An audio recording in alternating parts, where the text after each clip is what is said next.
Abraham avait été choisi par Dieu pour un dessein très grand. Abraham était appelé à être le père d'une race que Dieu allait lever et par laquelle son fils Jésus-Christ paraîtrait. Dieu lui dit, toutes les nations de la terre seront bénies en ta postérité, Genèse 22, 18. Remarquons-le, en ta postérité. Puis Dieu se retira et le laissa, sans faire rien à cet égard durant un temps très long. Dieu revint et répéta sa promesse. Mais à ce moment-là, Abraham avait 90 ans. Et sa femme était presque aussi âgée que lui. Et Dieu dit cependant, en ta postérité. Une situation absolument impossible au point de vue naturel. Impossible, dit Sarah, c'est absolument hors de question. Il faut faire quelque chose à cet égard. Et nous savons ce qu'ils firent. Ils essayèrent de faire l'œuvre de Dieu sur des lignes naturelles. Sarah fit chercher sa servante, Agar, et ils tentèrent d'accomplir la promesse de Dieu de cette manière naturelle. Mais ceux d'entre nous qui connaissent leur Bible savent très bien que telle n'est pas la voie de Dieu et que Dieu ne l'accepte pas. Dieu demeure sur sa propre base, une base surnaturelle. Si cette chose doit être faite, seul le Dieu Tout-Puissant pourra l'accomplir. Aucun homme ni aucune femme ne saurait la faire, ni les deux ensemble.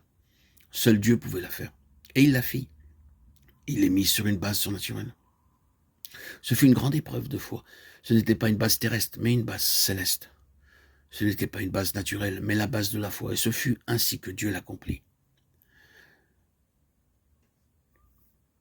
Nous passons d'Abraham et d'Isaac à Jacob. Jacob arriva au droit d'aînesse.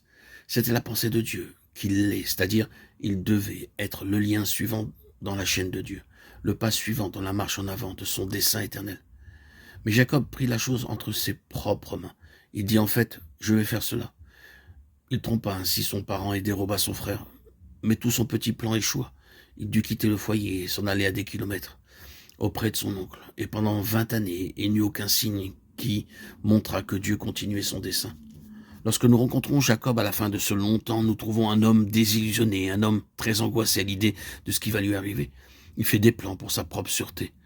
Lorsqu'il doit rencontrer son frère, mais alors Dieu le rencontre. Nous connaissons l'histoire de cette nuit lorsque Dieu rencontra Jacob.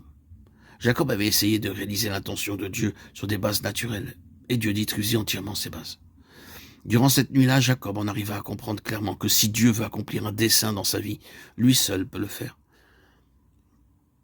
Lorsque Dieu changea son nom de Jacob pour Israël, il transforma l'homme de terrestre qu'il était en céleste, de l'homme naturel en homme de foi. Alors Dieu continua le chemin avec lui. Dieu ne pouvait pas marcher avec Jacob, tandis qu'il demeurait sur sa propre base naturelle.